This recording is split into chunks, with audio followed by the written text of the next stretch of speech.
حضرت رابعہ بصری رحمتاللہ تعالی علیہ نا طبقہ صوفیاء میں ایک بڑی منفرد حیثیت رکھتی ہیں، علیحدہ ایک مقام ہے، اور ان کی زندگی بتاتی ہے کہ اللہ کی معرفت اور رب تبارک و تعالیٰ کا قرب صرف مرد کے لیے خاص نہیں، اگر عورت بھی توجہ کرے تو اللہ اسے بھی خزانے کھول کے عطا فرماتا ہے، اسے بھی اللہ خزانے کھول۔ حضرت رابعہ بصری اکثر نہ اولیاء اللہ کی مجالس میں جا کے بیٹھتی تھی، بیٹھتی پردے کے اندر تھی لیکن بیٹھا کرتی تھی۔ جو لوگ اس رستے کے مسافر ہوتے ہیں وہ بات کو سمجھتے ہیں کہ یہ گہرا معاملہ ہوتا ہے، کسی جگہ سے کوئی ایسی چیز ملتی ہے جس کو فوری طور پر طبیعت اور نفس قبول نہیں کرتا، لیکن جو صوفیاء ہوتے ہیں نا، سالکین طریقت، معرفت کے رستے کے مسافر، وہ چونکہ مسافر ہوتے ہیں تو انہیں جو بندہ بھی منزل کا رستہ بتاتا ہے وہ اس کی بات غور سے سنتے ہیں، اعتراضات نہیں کرتے، شکوے نہیں کرتے، بن کے نہیں بیٹھ جاتے۔ ہمارے زمانے میں مسافر نہیں ہیں طریقت کے، ہمارے زمانے میں یہاں مرید کامل ہیں، یہاں پھر پیر ہیں جو مطلق العنان ہے، جن کے سامنے جو سوال ہی نہیں پیدا ہوتا کسی اور کی بھی سنے، ممکن نہیں۔ حضرت رابعہ بصری بیٹھی تھی، حضرت سفیان ثوری بہت بڑا نام ہے، یہ وہ شخصیت ہے کہ جب جایا کرتے تھے تو اولیاء اللہ کھڑے ہو کے ان کا استقبال کرتے تھے، بغداد میں اتنا بڑا درجہ تھا ان کا۔ حضرت جعفر بن سلیمان بھی بیٹھے تھے، سفیان ثوری بھی بیٹھے تھے، تو حضرت سفیان ثوری دعا مانگنے لگے، جناب رابعہ بصری پردے کے اندر بیٹھی ہوئی تھی، دعا مانگنے لگے، اے اللہ مجھ سے راضی ہو جا، اے اللہ مجھ سے راضی ہو جا، اے اللہ مجھ سے۔ دیر تک دعا مانگتے رہے تو بی بی صاحبہ، مائی صاحبہ اندر سے بول پڑی ناراض ہو کے، کہنے لگی بس کر سفیان، کیا دعا مانگ رہا ہے تو، کب سے میں سن رہی ہوں، بس کر۔ کیا ہوا، تو کیوں ناراض ہوتی ہے؟ فرمانے لگی سفیان تو نے ایک بار بھی کہا میں نے برداشت کیا، دوسری بار بھی کہا، بتائیے دعا ٹھیک ہے کہ نہیں ان کی؟ اے اللہ تو مجھ سے راضی ہو جا، اس دعا پہ ناراض ہوگی مائی صاحبہ، کہنے لگی تو نے ایک بار بھی مانگی تو میں چپ رہی، دوسری بار بھی مانگی تو اب تو چپ ہی نہیں کر رہا، بس کر۔ تو حضرت سفیان کہنے لگے چل میری اصلاح کر دے،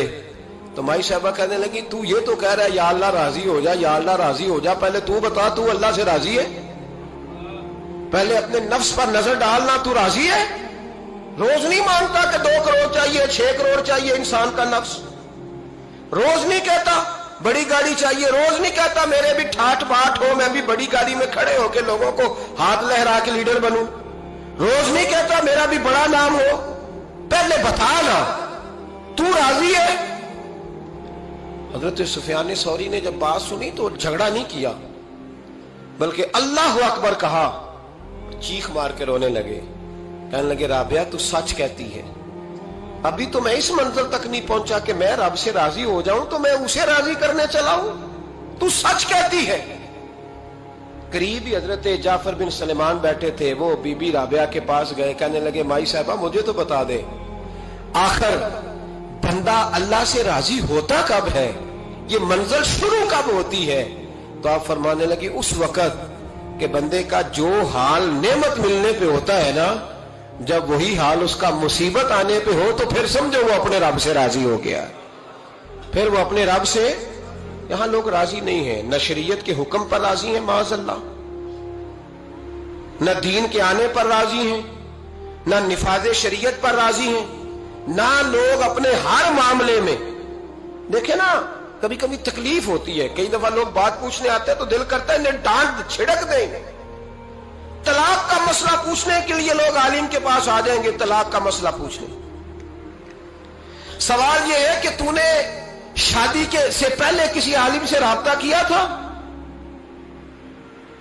کہ مجھے بتائے بیوی کے حقوق کیا ہیں، اس کے ساتھ وقت گزارنا ہے میں نے تو کس طرح کے حقوق میں نے ادا کرنے ہیں، شریعت مجھے کیا حکم کرتی ہے؟ پوچھا تھا کسی عالم سے؟ دین کی ضرورت پڑی تو دین کے پاس آئے، لیکن دین کو عمل کرنے کے لیے کبھی حاصل ضرورت پڑی تو آ گئے، حاجت ہوئی تو آ گئے، طبیعت لگی تو آ گئے۔ میں درجنوں بار کہہ چکا ہوں کہ جب کسی آدمی کے پاس لاکھوں روپیہ ہوتا ہے تو کسی پیر کے پاس نہیں جاتا کہ حضرت صاحب بڑے پیسے ہیں بتائیں شکر کیسے ادا کروں، لیکن جب ذرا دقت آتی ہے، حالات خراب ہوتے ہیں تو ہر پیر کا دروازہ کھٹکھٹاتا ہے، کہتا ہے کوئی تعویذ دے دے، تو بتا جب تیرا دین کے ساتھ صرف تکلیف کا رشتہ ہے تو راضی بالرضا کب ہوگا؟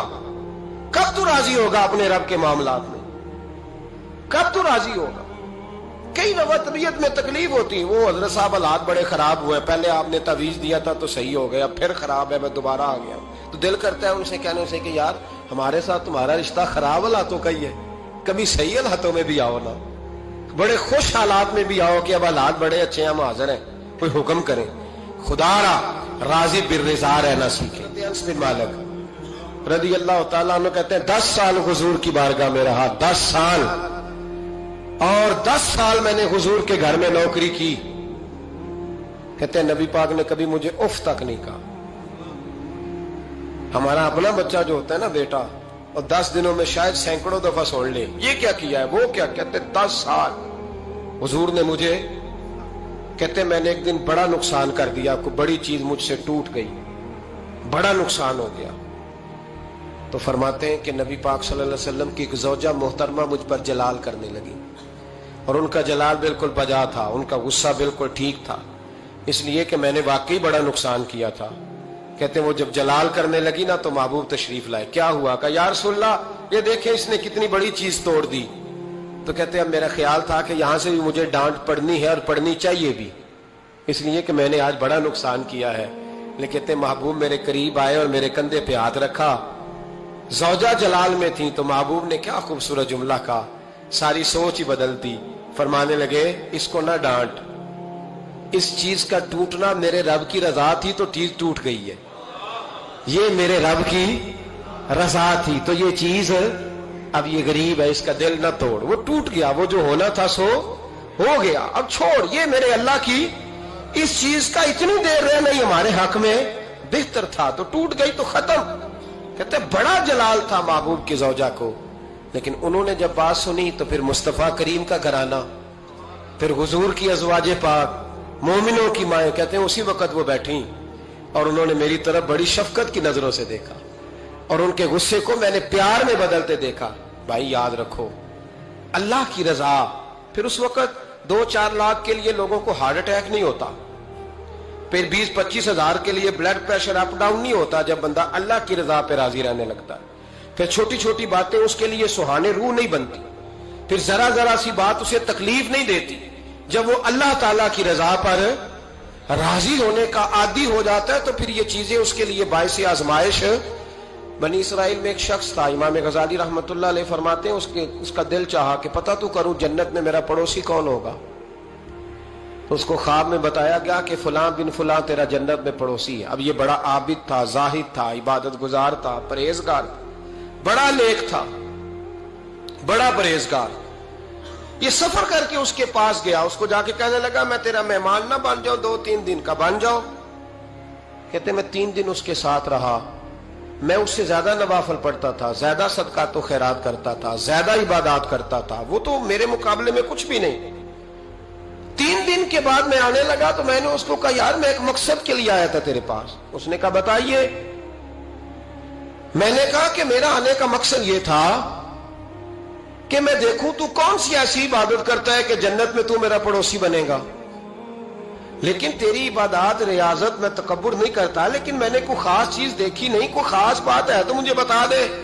تو بندہ کہنے لگا کوئی خاص بات نہیں، ہاں ایک چھوٹی سی عادت ہے میرے اندر، چھوٹی سی عادت۔ بڑے لوگ کبھی بھی اپنی باتوں کو بڑا نہیں سمجھتے، کہ ایک چھوٹی سی عادت ہے، کہ وہ کون سی؟ تو وہ کہنے لگا اگر شدید گرمی ہونا تو میں نے اپنے رب سے کبھی سردی نہیں مانگی، اور کبھی برف جمی ہونا گلیوں میں تو میں نے اپنے رب سے کبھی گرمی نہیں مانگی۔ میں سمجھتا ہوں میرا رب مجھے دیتا ہی وہ ہے جو میرے حق میں بڑا بہتر ہوتا ہے۔ یہ ایک میری چھوٹی سی عادت ہے کہ کڑاکے کی دھوپ میں نے کبھی مالک سے سائے کا سوال نہیں کیا، اور اگر تیز بارش ہو رہی ہو تو میں نے کبھی یہ نہیں کہا کہ بارش نہیں ہونی چاہیے تھی، کیا بنے گا فلاں چیز کا۔ میں سمجھتا ہوں جو بہتر تھا اللہ نے وہی دے دیا ہے، تو میں مطمئن رہتا ہوں۔ تو وہ نیک آدمی وہ اللہ کے ولی کہنے لگے اسے چھوٹی سی عادت نہ بتا، تیری یہ وہ عادت ہے جس کی وجہ سے رب تجھ سے راضی ہو گیا ہے، اللہ تجھ سے راضی ہے تیری اس عادت کی بنا پر۔ جب ہمارے مزاج میں یہ چیزیں آ جائیں گی نا کہ جو میرے حق میں بہتر تھا مالک نے مجھے وہ دے دیا ہے، پھر ہم ہر جگہ بیٹھنے کی تمنا نہیں کریں گے،